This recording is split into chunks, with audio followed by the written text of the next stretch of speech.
Acknowledgement of Country. Sai Ram. Before we commence this evening's program, we acknowledge the traditional custodians of the country throughout Australia and their continuing connections to land, sea, and community. We pay our respects to the elders, past, present, and emerging.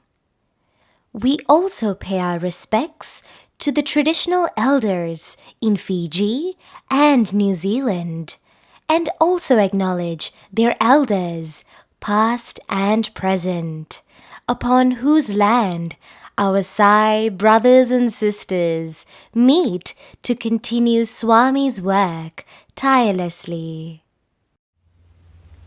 Sai Ram.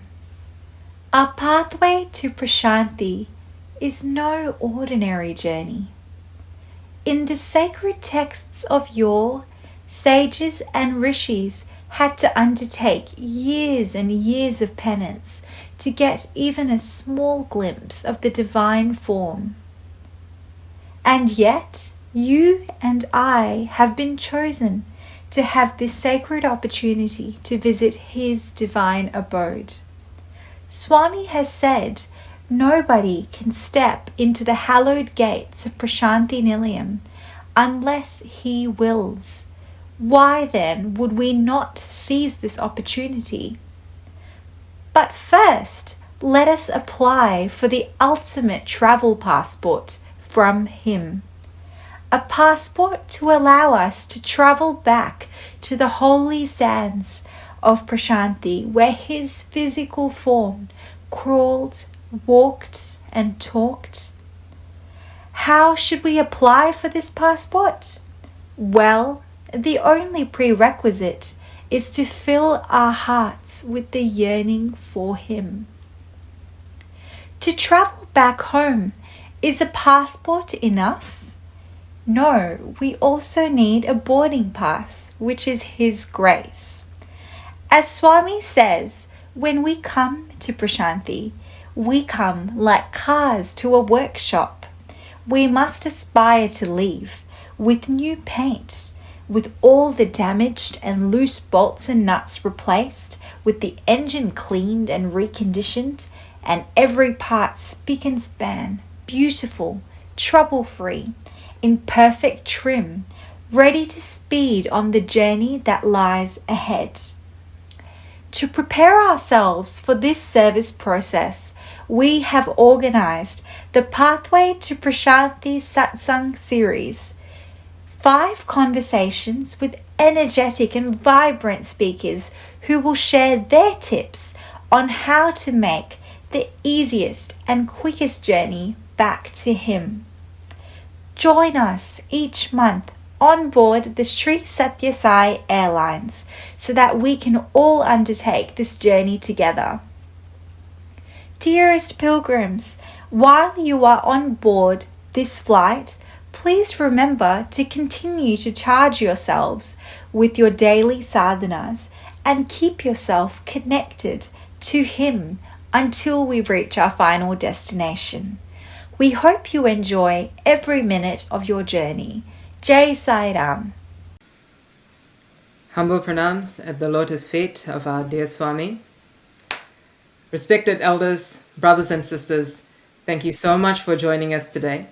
It is my absolute honor to introduce our very special guest for today's Zone 3 Pathway to Prashanthi episode. We are truly blessed to have with us today Professor Siva Sankara Sai from Prashanthi Nilayam. A number of us already know Professor Siva Sankara Sai, most probably famously for being one of the wardens of Swami's senior boys' hostel. However, Prof's credentials extend far beyond this. He has acted as a lead role in many dramas, he has taught Vedam, and he has also had a highly accomplished academic career.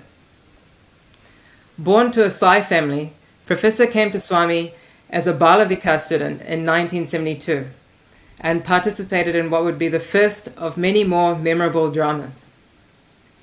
He later joined Swami's college at Brindavan, for his pre-university studies and completed his BSc here in the Brindavan campus. Then, in the Sri Sathya Sai Institute of Higher Learning in Prashanthi, Nilayam, he completed his master's degree in physics and his Ph.D. in Fibre Optics Sensors in 1989. Shortly after Swami appointed him as physics lecturer at the campus, he was appointed as the warden for the senior boys' hostel. He continued in this role from 1994 to 2011, totaling 18 years. As a warden, he had the privilege of receiving direct instructions from Swami in moulding the young students.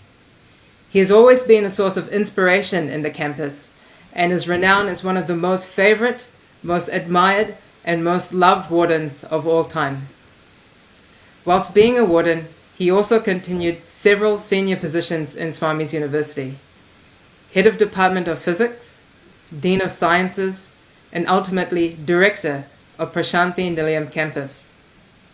His most recent role involved being the convener of the research center in Prashanthi, and he has more than 60 publications to his name. They span the areas of fiber optics, nanoscience, nuclear medicine, and optical networking. He is retired now, but still serving as an honorary professor in physics at the Sri Sathya Sai Institute of Higher Learning. He is currently still working on Government of India research projects in the area of nuclear medical instrumentation. So thank you, Professor. We are so privileged to have you here with us today. Sairam. Sairam Gajan and the entire team making this satsang possible. My humble pranams at Bhagawan's divine lotus feet. I seek his blessings. Sairam to all the Sai devotees of New Zealand, Australia and Fiji countries. Very happy to be with you all speaking about Bhagawan's glory. Thank you, Brother Gajan, again.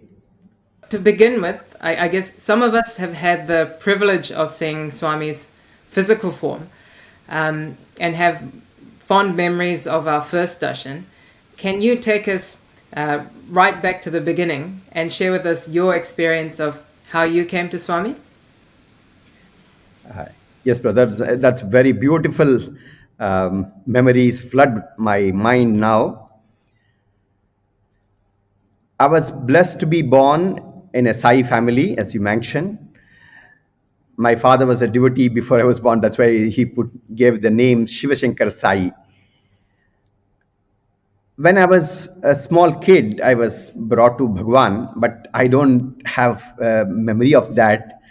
But then the one which I remember very vividly is 1972, when I was in the 6th grade or 7th grade.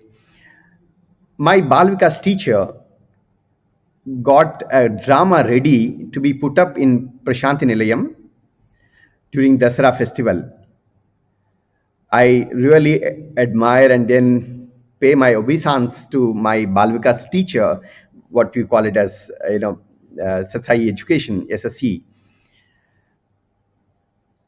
because she took pains to train the children, the young children.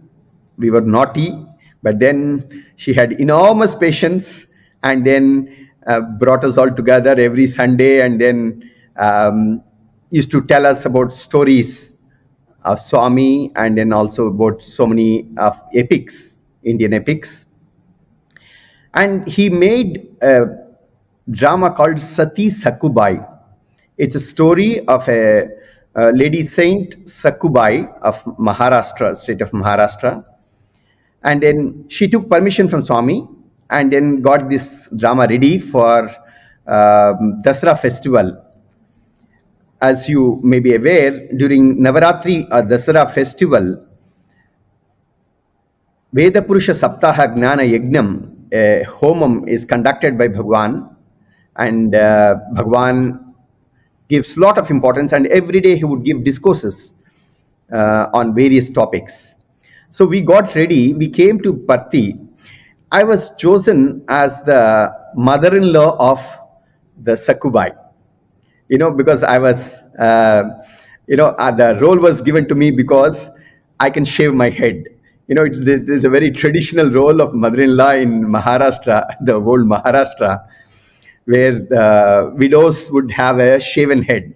So since being, a young boy, I can easily shave my head whenever I wanted. So they chose me they gave me that role, which I happily accepted it. We came there, and Bhagawan did not give immediately permission to my Bal Vikas teacher. She made us pray and pray and pray. For 4 days, we were all praying to Swami. And then at the end of that, almost towards the end of Dasara festival, Bhagawan gave permission for us to stage this drama in the Purnachandra auditorium. This was in the year 1972 or so. So we were all getting ready. Behind the Purnachandra auditorium, there's a green room, and then they gave us the makeup, and we were all waiting. Bhagawan was giving discourse, and while we were getting ready. After the discourse was over, Bhagawan came behind the stage, and then we children immediately surrounded him, and then my Bal Vikas teacher was explaining to Swami about the drama. Swami asked, "What is the name?" She said, "Swami, Sati Sakubai." That means the lady Sakubai, the saint poet Sati Sakubai. He said, the moment they said Sakubai, he said, "Where is the mother-in-law?" Immediately he asked, because mother-in-law in those days were supposed to be very, very strict mother-in-laws, who is supposed to make the daughter-in-law learn so many things in a harsh manner. So the moment Swami asked, "Where is mother-in-law of the Sakubai?" Immediately I was right at the behind, and then I was pushed forward, and that was my first interaction with Bhagawan. I was very happy that Swami asked for me. I was in that, that dhoti in the traditional Maharashtrian way in India, with covering my head, which was freshly shaven that day. So it was shining, and then I had to cover. Swami removed that and then touched my head, and I was very happy.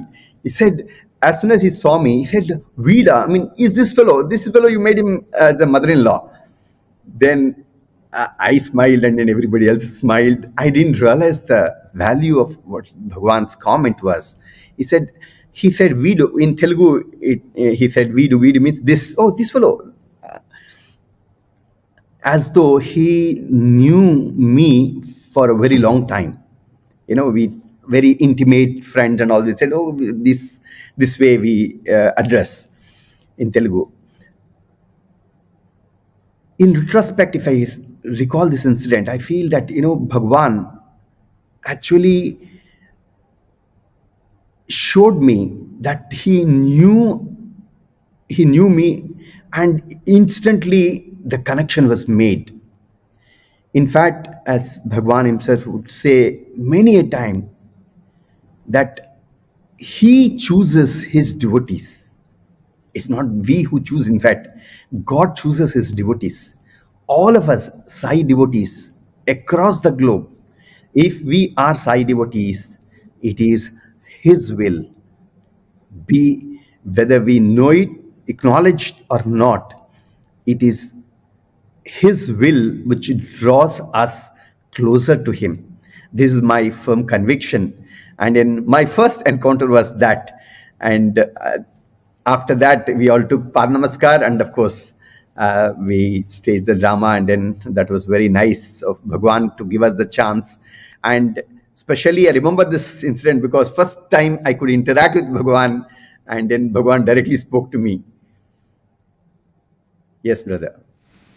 Oh, that's amazing that you had such an amazing experience at such a young age. How old would you have been at that time? I was in grade 6 or so, 5 or 6, which means around 12, 13 years.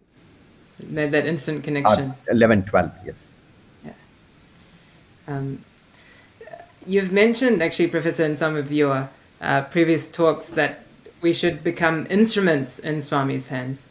and clearly in your roles as warden and teacher and lecturer and director of the entire campus, you're a shining example of this. How can we find the inspiration to become such multi-purpose tools in Swami's hands? I really feel that it is Bhagwan's immense grace which made me what I am today. No doubt I have received lots of love from Bhagwan, and physically I could interact with him. But be assured that, he is there to guide every one of his devotees and non-devotees too. Every one of us. We only just have to open our hearts to him. Otherwise, if I may say this, there's so many devotees of Australia, New Zealand, and Fiji, and all countries here. They come here to Prashanthi and then take his blessings, even though Swami has not visited physically even once in these countries. He is there to guide all of us. He is our indweller. So it's just that we need to recognize him, recognize and bank on him, call on him. In fact, I remember once one devotee was asking, he said, Swami was saying, Swami, I need you. He said, no, if you need me, that is enough qualification for deserving me. If we need him, we deserve him. What a beautiful statement it is. If we need him, we deserve him. That's all it is. You don't require any other Ph.D. qualification for getting his grace. It just that is loving Lord he is. We just have to need him, and that is the first step. But just by our need alone he will not just rush. He will be watching you, because initially he will help you, but then whether you are following his footsteps, whether you're following the path or not, otherwise, like a hard taskmaster, he'll ensure that you follow by giving lots of troubles. So coming back to your question, that yes, we all should recognize that it is a great opportunity for us to be Sai devotees, because the philosophy which Bhagwan gives to all of us is such a practical philosophy to make our life happy here and now. In fact, it is said in Vedas also that whatever we always seek, two things. One is seeking the pleasure, ananda pipasi. Swami calls it as two in Sanskrit terms, pithy terms. The man always seeks ananda, or the happiness, ananda pipasi, dukkha nivritti. That is, he always does not or avoids the misery. So we always try to achieve this in our life in whatever endeavor we do. So Bhagwan says you follow his teachings not because he will get any glory, but it will make our lives happy, holy, purposeful. That is a basic principle. Once we understand that, it's a great opportunity for us to participate in Sai activities and enjoy that bliss of serving others. That's what I have found. In fact, in my short association here with Bhagawan, I find it such a joy to work for Bhagawan's, whatever Bhagawan wants us to work. Just for us, it was explicitly given, take care of the students in the hostel or in the college, etc. And we find that it's extremely joyful to do that. And of course, we had that physical Bhagawan, that was an extra factor. But then what we see in the lives of so many devotees and so many students, that Bhagawan is there to guide them. If you take the first step of following his ideals and putting them into practice sincerely, automatically he gives you. He, as it is often said, He does not see your ability, but he just sees your availability. If you are willing, he is there to guide you, guard you, and take you by hand. So, to be his instrument is a great blessing. It's just that we need to realize it, practice it, enjoy it. Swami says, first practice it. First find out, enjoy, get the benefit for yourself. Then that benefit, that joy, you will be able to share with others. So practice is the most important part if you want to be a good instrument of Bhagawan. That's what my humble understanding is, brother. Brilliant. Thank you so much, Professor. The students often speak of your phenomenal memory. Can you share some of your favorite experiences interacting with Swami? The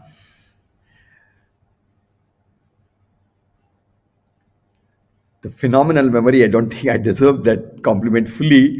It's again, it is the memory of, our cherished moments with Bhagwan. Anybody would remember.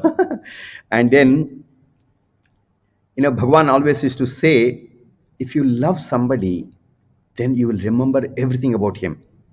We know everything about our beloved people, our beloved brothers, and then our own sisters, and then mothers and parents. So love is the most important part. Coming to my experiences with Bhagwan as a warden, I really had beautiful experiences with Bhagwan. Then he showed his omnipresence. I had mentioned this incident earlier in some other satsangs, but I would be very happy to repeat this one because this happened in the year 2008.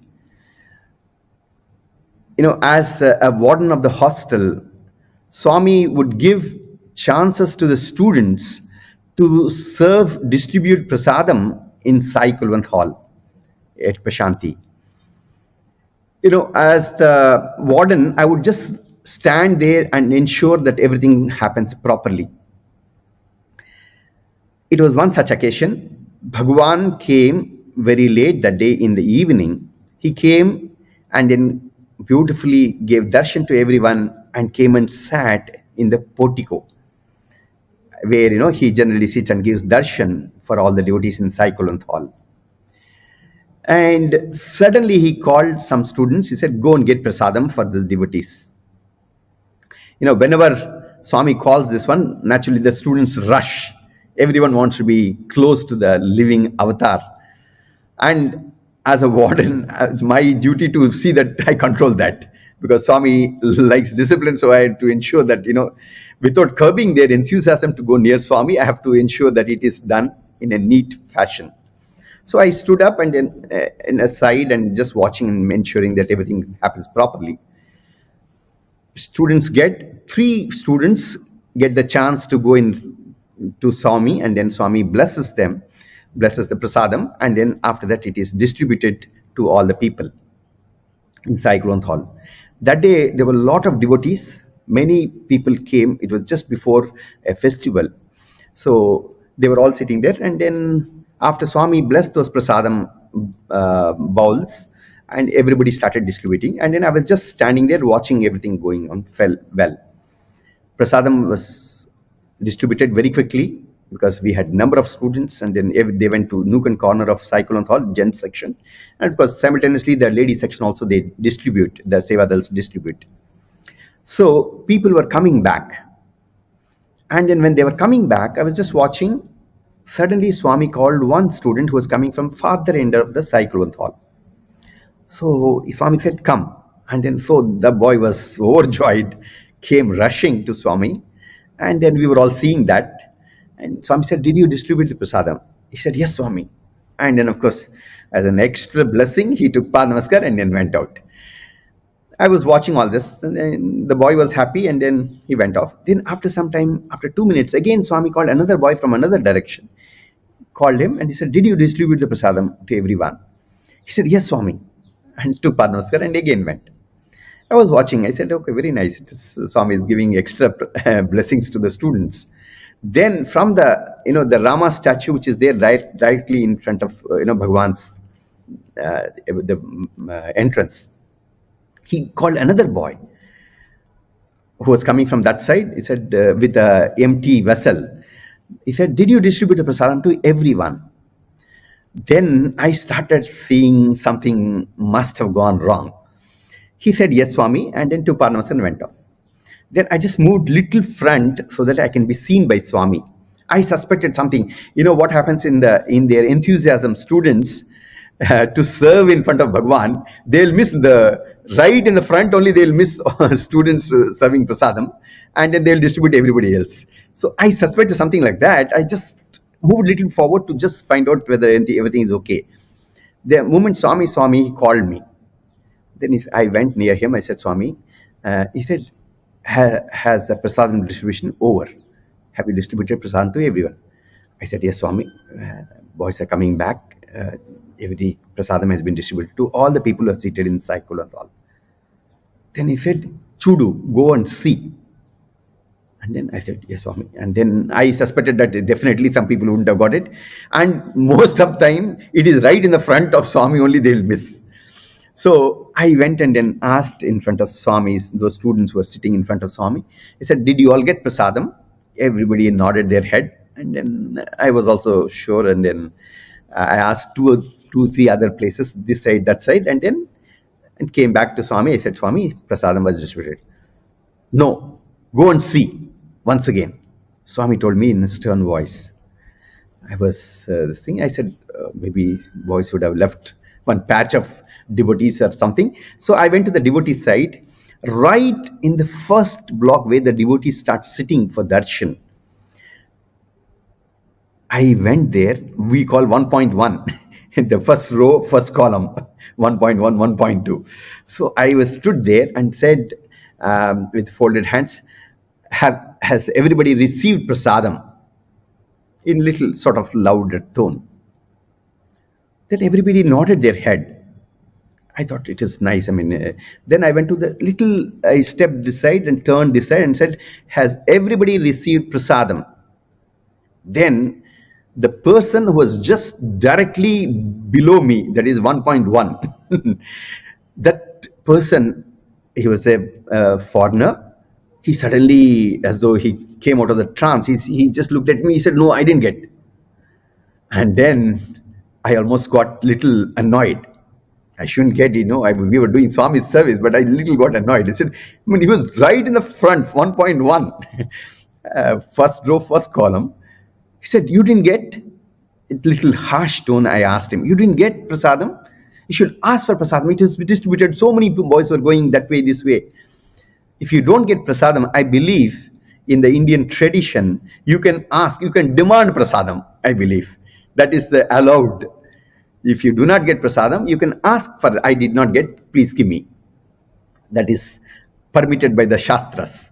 Okay, so I said, no, you can ask prasadam. And then immediately I signaled to one student to get some prasadam. And he got the prasadam immediately. All the while, Swami was watching all this drama. And then everybody was watching. Then I gave this one, prasadam, and then Sairam, and then I came back to Swami. I said, Swami, sorry, Swami, students have left. Actually, nobody else, everybody got it. Only this particular person did not get it. I went and apologized on behalf of the students. I said, Swami, sorry, they forgot right in the front only.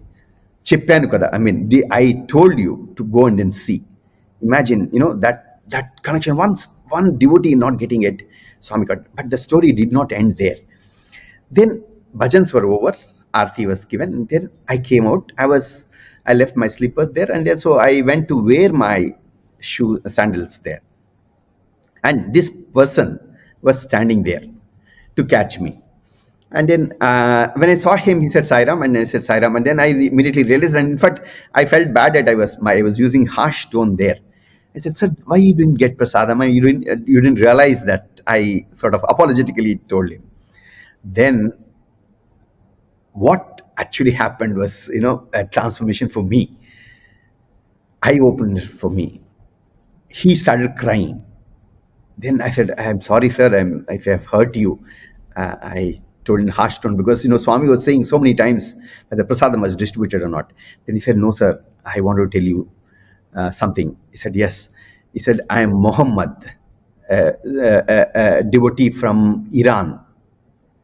See, I'm a Persian. Today is our New Year's Day.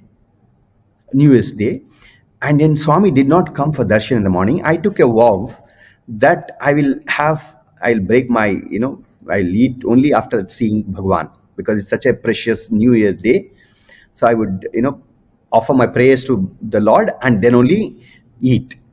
Swami didn't come in the morning, so I did not take anything.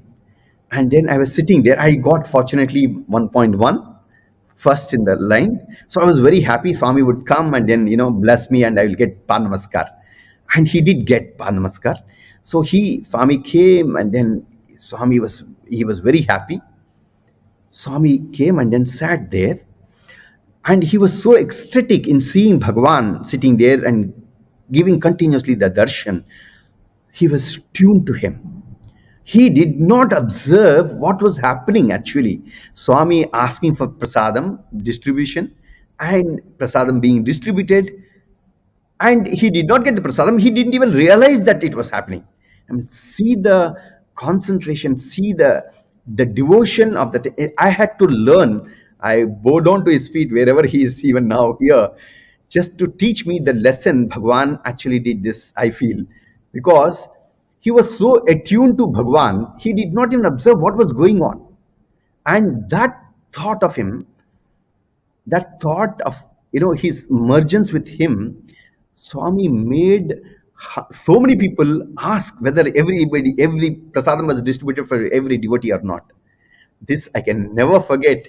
And then that is the devotion, and that is the love of our Bhagawan. When you really think of him intensely, he is there to respond. It's just that we need to call him. We need to learn to call him whenever we need him. If we need him, he is there, and he is there to, that is our deservedness. Thank you. Thank you so much. We'll move on, but if you have some more stories, we can come back to more, as whenever you Sure. see fit. Actually, yeah. The next question is pertaining to Vedam. We know Vedam is very dear to you. Can you share some insights on why we should make an effort to learn the Vedam? Okay.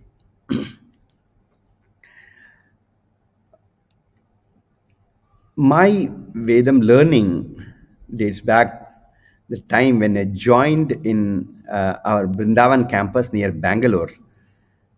Our institute, our university has 4 campuses, one Prashanthi and then in Brindavan, and then 2 other campuses. So I was a student of Brindavan campus for my pre-university class in 1976. And then when I joined, though I was Bal Vikas student, and then once in a while would come to Parthi and then take his blessings, etc. When I joined Brindavan, it was a different experience because it was living with Bhagawan. Those days he was so freely accessible, and then we had very good time. In the evening he would call all of us and then talk to so many of us and then give personal guidance, and then generally he would speak about how one should behave and how one should conduct as a student, what are our duties as teachers, what are their duties, and so on. Very, very intimate conversations we used to have with Bhagawan. And I used to see that Swami would give so much of importance to bhajan singing and Vedic chanting. So, and those boys, he would talk to them very often. That was my motivation to learn Vedam, honestly. I didn't know much, I didn't know anything about Vedam before, though I had learnt few slokas in my Bal Vikas classes. But then this was altogether a new experience that time, 1976, long back. That time Vedam was not so popular as it is today. So since Swami was giving importance to the students of Vedam and then bhajans, I thought I should also become one of them. I was not gifted with good voice, though I used to sing. I thought I should try my hands with Vedam, and then from my senior brothers, I've learned Vedam and started getting chances from Bhagawan. That was honestly was my motivation to learn Vedam. Little did I realize that it has so much more benefit. So Swami gives you that carrot and then makes you get attracted. After that, actually gives the benefit of learning or doing things, either it is a seva or learning Vedam and so on. Now, as a student of Vedam, I have when Swami started giving chances of chanting Vedam in front of his before his discourse both in Brindavan and Prashanthi, Nilayam, etc. And after that we can sit next to him throughout the discourse and so on. So many chances we used to get it. So I started learning more and more. We wanted to learn Rudram and Chamakam, and then we prayed to Swami. Swami gave blessed us of the opportunity to learn from one of the great Vedic scholar who stayed with Swami, Chirkumali Kamavadani Garu, a very renowned renowned Vedic Pandit from Andhra Pradesh, who used to stay with Swami, and then he worshipped Swami as Veda Purusha, and he had so many experiences with Bhagawan, and he devoted his entire life for Vedam. Swami made us learn this the great sacred Rudram and Chamakam from this great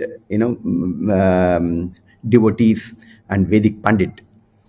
After that, Swami was giving so many our interactions actually increased, so that was further motivation for me. In retrospect, again, if I recall these things, he said Swami was saying that you may not know the full meaning of Vedam. You may not know the full meaning of what you are chanting fully. You may know the overall meaning. He said, it does not matter. When you are young, learn these things. And Swami gives a beautiful example that really, imprinted my heart and head.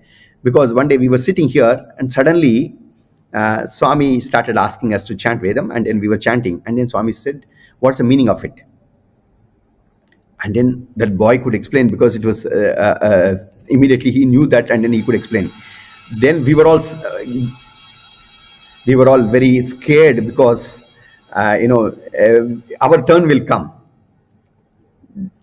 Very fervently praying, Swami, please do not ask us about the meaning, because we didn't learn. Swami sensed our anxiety and said, yes, you have to learn Vedam and also learn the meaning.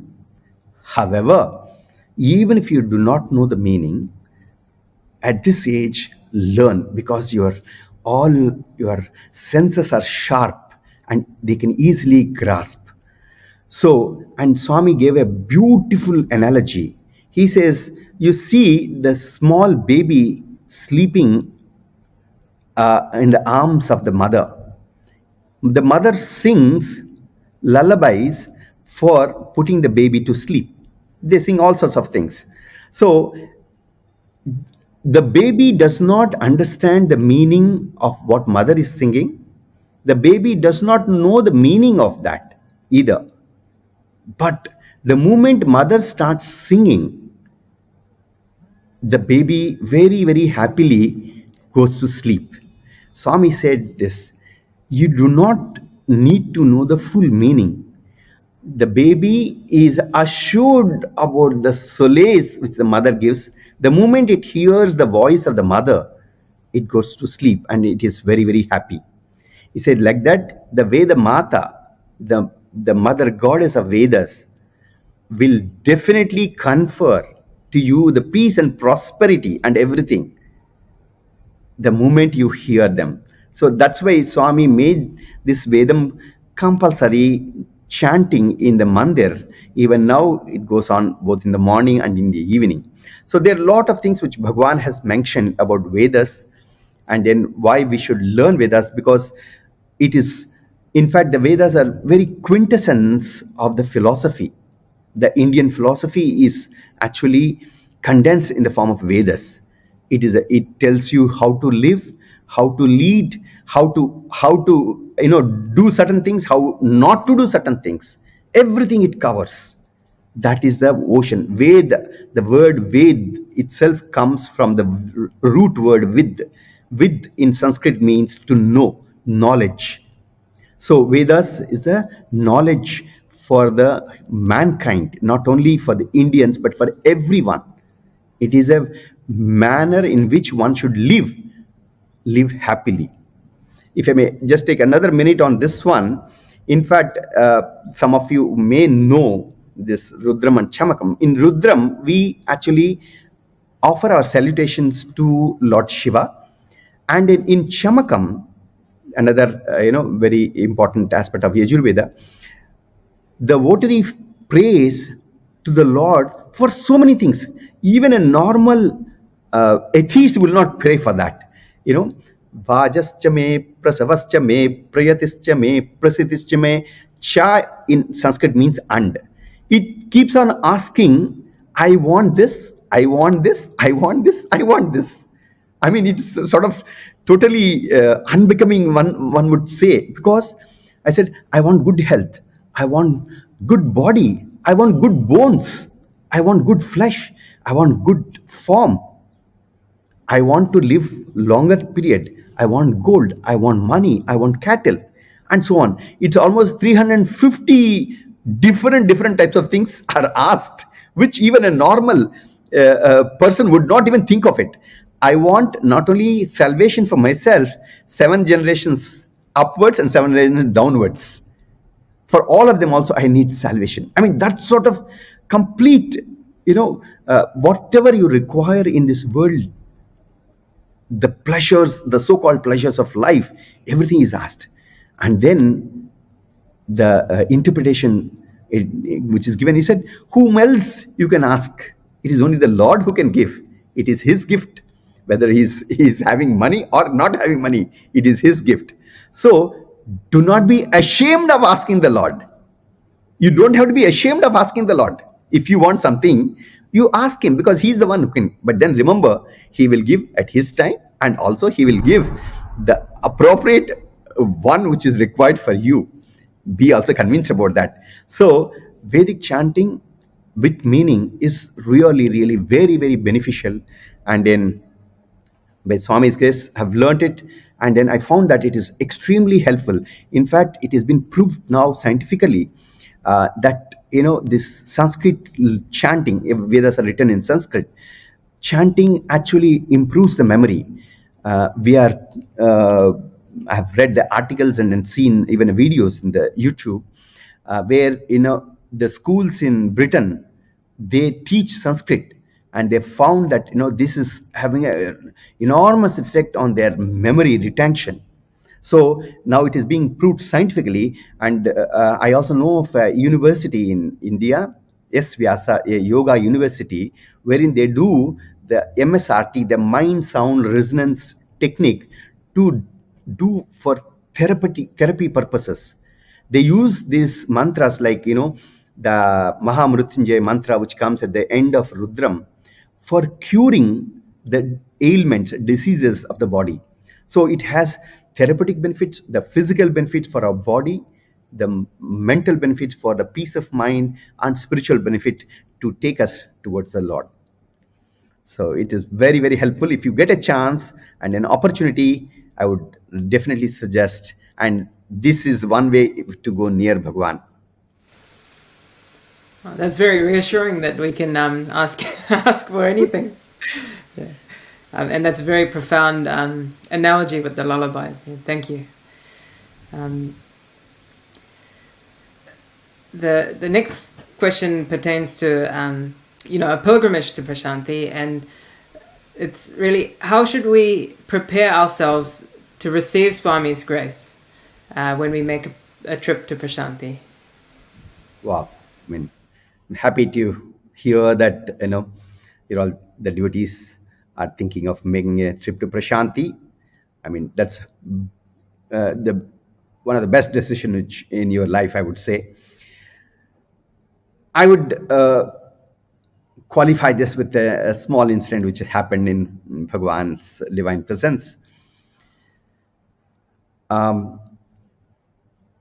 There was a group of devotees from Malaysia who came to Prashanthi, and then they came before Guru Purnima, and then they stayed through the Guru Purnima. After Guru Purnima, when the crowds were less, they put up a drama. They prepared a drama and then practiced it. And then after the Guru Purnima, they prayed to Swami and got a chance to put up a drama on something related to Guru. I don't remember the full drama, but something related to Guru, and then how the Guru helps us to and guide us towards the God. And then everybody was very pleased, and then it was very beautifully and very with great devotion and love they have presented it, and Bhagawan was extremely happy. So after the drama was over and he blessed all of them, and then Swami asked for the mic, and then he started speaking the next day. Then he said, you have put up a good drama, practiced it well, and then highlighted the importance of Guru. Gurus, we all know, the Guru or the preceptor, Acharya, is the one which actually who leads us from this world towards God. He gives us that Gukaro Andakaraha Rukara Tan Nivaranaha. This Swami gives the example. The definition of Guru is the one who removes that agnana or the ignorance, so that we are able to see the Lord within us. And then Swami said, yes, who is the Guru? Swami asked. Then obviously the Malaysian devotees were thrilled, and then they were very happy. Swami was directly talking to them. He said, Swami, you are our Guru. You are our Sadguru. And Swami said, oh, you consider me as Guru? Very good. Then he said, then who are the Sishyas? Then they said, yes, Swami, we are the Sishyas and you are our Sadguru. And he said, oh, very nice. Then came the punchline. He said, yes, if you are accepting me as Guru, where is my Guru Dakshina?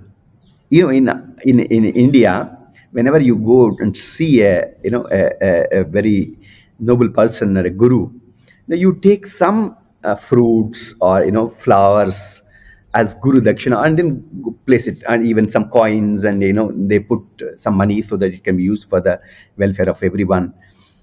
That is the Guru Dakshina. They say Dakshina is the one which we give. So, everybody was shocked. He said, Swami asking Guru Dakshina? Because, there's a rule in Prashanthi Nilayam, there's no hundi. Hundi is the one where they put the money. In India, that is the first thing which you see in any temple. More than the God, you'll see the hundi. Okay, so, and then Swami prohibited for such a thing to be there, because Swami said money and then God will not go together. Rama and Kama will not go together. Kama is the money, desire for money and possession, whatever. So Swami said, Guru Dakshina. Everybody was shocked, including us. I never heard Swami asking for a Guru Dakshina. We heard Shidi Baba asking for that one. Then everybody was intently waiting for Swami to tell. Swami smiled. He said, yes, where is my Guru Dakshina then? Then everybody was smiling, chuckling, and then they didn't know what to answer. Swami said, yes, I want one Guru Dakshina from you. Eagerly waiting. Swami, what is that Guru Dakshina? He wants it. He wants some money. He wants something.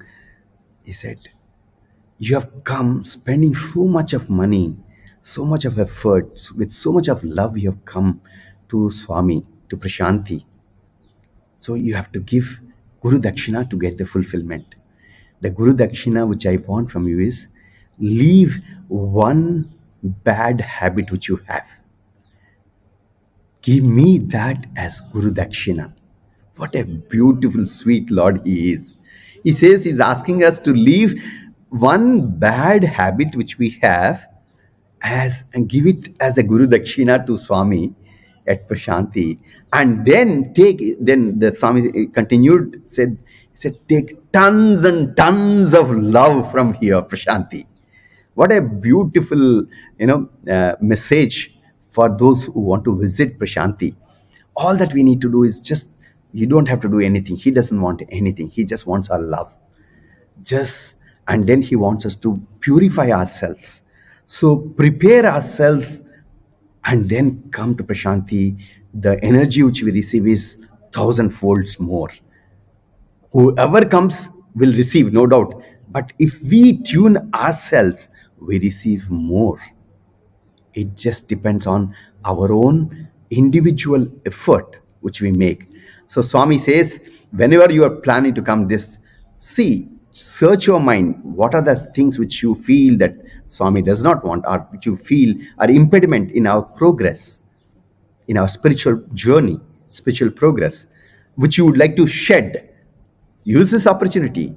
Swami says, in fact, every opportunity. We don't have to wait for Prashanthi trip to do that, though. Swami even says that. But then if you are planning to do that, that's an occasion. Swami says festivals, the birthdays, and we celebrate so many of these things.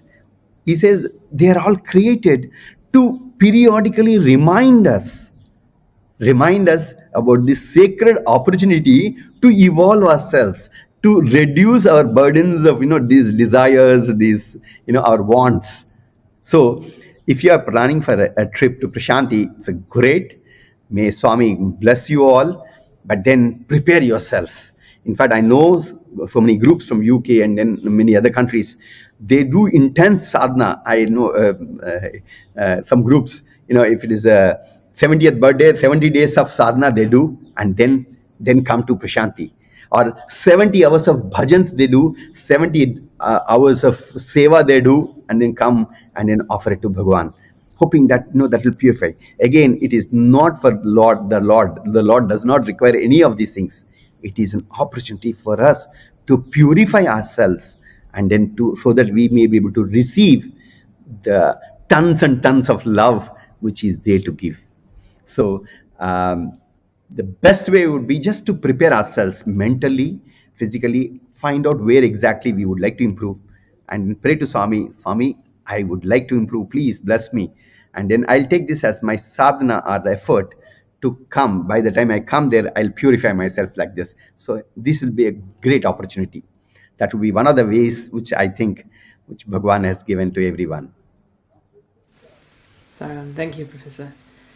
I guess the next question is somewhat related and it pertains to sadhana. I guess the students under your care when you were warden in Prashanthi, Professor, they grew up in a very different environment to the young adults today, across our zone, New Zealand, Australia and Fiji. What would be your advice on suitable sadhana for this sort of day and age, and particularly our corner of the world? Yes. By the way, now India is no better now. Everyone is in the same boat, is with the internet, ubiquitous internet everywhere, and then everyone is in the same boat. The modern day students and then young adults and then all others, even across the age group, everyone has the same problems. Maybe the degree of the problems may slightly vary, but everyone faces the same thing, brother. And then Swami is ancient in his thoughts, because that is from him the entire thing, cosmos, has emerged. At the same time, this ancient teachings of Swami are extremely valid even in 21st century. I would in the same breath say that, because I've seen that. And Swami is very, very progressive in his thinking. He says, you cannot stop the onslaught of the technology revolution. No way. In fact, because of the technology, we are able to now converse. And then, I'm able to speak. And then we are able to ruminate on the leelas and then the glories of the Lord. Technology, the onslaught of technology cannot be stopped and need not be stopped. It's just that how we use it, that is what needs to change. We need to tune ourselves. And Swami always gives this example, tuning ourselves is very, very important. There's waves of radio everywhere from different radio stations, Radio Australia, Radio Delhi, and then Radio America, Voice of America, or whatever. So many radio stations are there, so many TV stations are there. All of them are transmitting the waves. Does it affect us? Does our TV set or radio set receive them? Yes, they do receive them. But unless the radio or the TV is tuned to that particular frequency, you cannot hear them. So Swami says, it's just question. The moment you tune the Radio Australia, wherever you are able to receive those waves, because they are all in the air, all over you.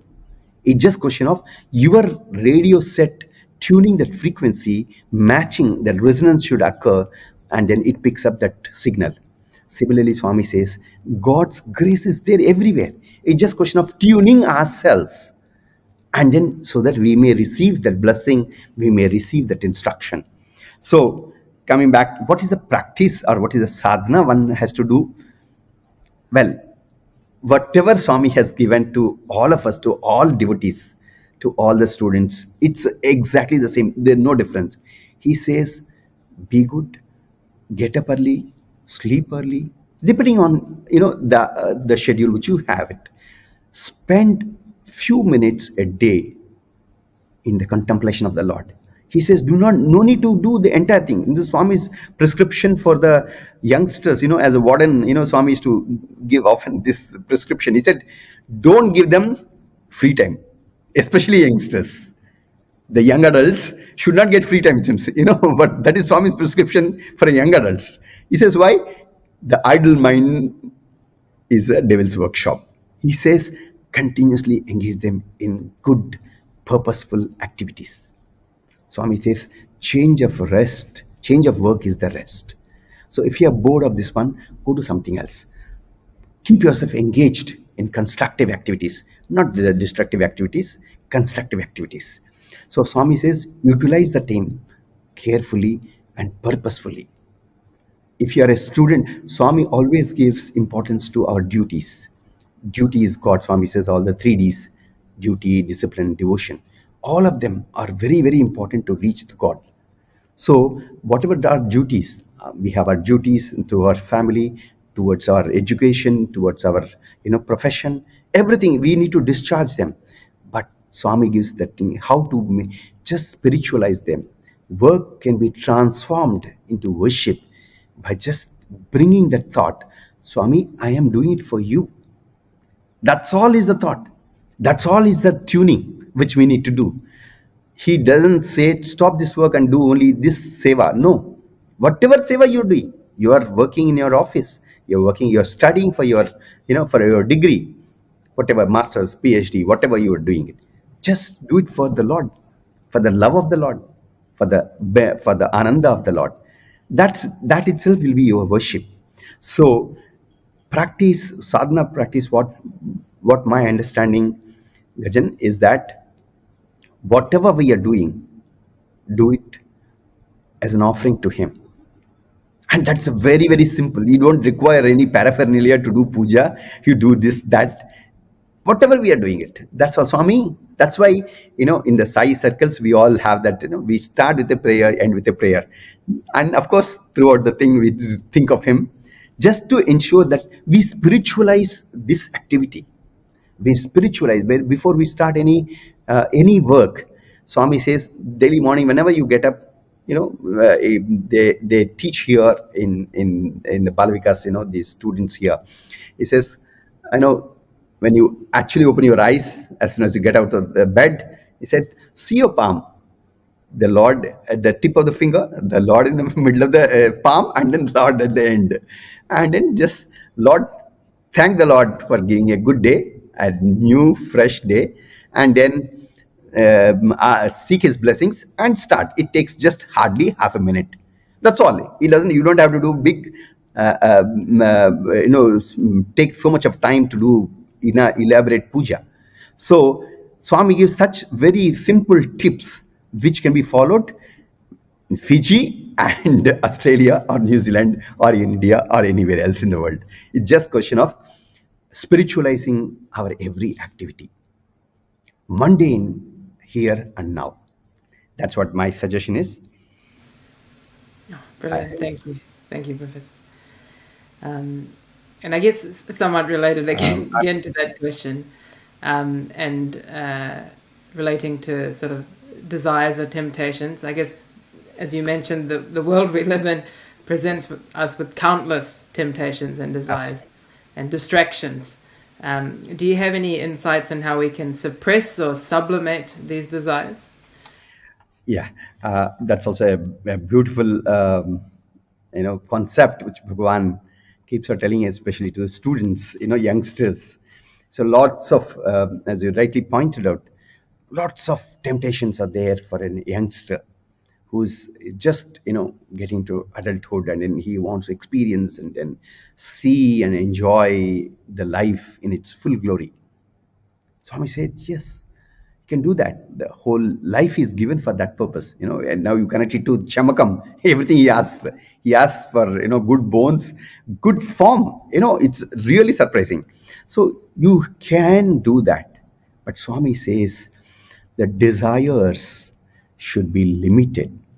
There should be a ceiling on desires. He never says you should not enjoy the life. Enjoy the life, but remember, you enjoy the life through these five senses. These five, Swami says, these karmendriyas and gnanendriyas. Through eyes, we enjoy the beauty of the world. Through the ears, we hear good music and then all good things. Through nose, smell, and then through skin, we touch and experience, and to the tongue, we stick. So all these five senses, sense organs, are the vehicles through which we take the input.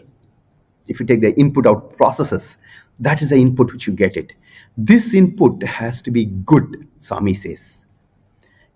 And then this input, all these inputs are, all these sense organs are controlled by the mind. The mind is nothing but a bundle of thoughts. The thoughts keep on arising. And the mind is the one which controls these sense organs. The moment you get a thought, you think of the sweet you love the most, then immediately, automatically the the saliva gets generated. So all these are interrelated. The thought will judge you. The mind can make your sense organs work. We have seen this in our own daily life. It's everyone's experience. So mind controls the body and the senses. And Swami says the buddhi, or the discriminating power, controls the mind, or should control the mind. And then above the intellect or the buddhi is the Atman, or the Lord. So actually the ideal hierarchy would be the Lord and our intellect, and then our mind and our senses. So all these are the things. And then the mind is the one which actually generates these desires, and I want this, because the craving is there in all of us. Again, Swami gives in so many different words, in different methods. He says it may not be only this life's desires. It is an accumulated, vasanas, as he calls it, are the strong impressions which are formed in our personalities. Some people like strongly certain things. I like strongly the sweets, or dislike the sweets, and so on. We have seen this. Sometimes, and then child prodigies, we have seen it. Suddenly, they're, at the age of 5, they're, super duper singers or whatever. They have just not learned. They have born with such talent. And it is actually again proved that, we carry something with us when we come to this world. That, Swami says, is the impressions, the vasanas, which we carry from our lives before.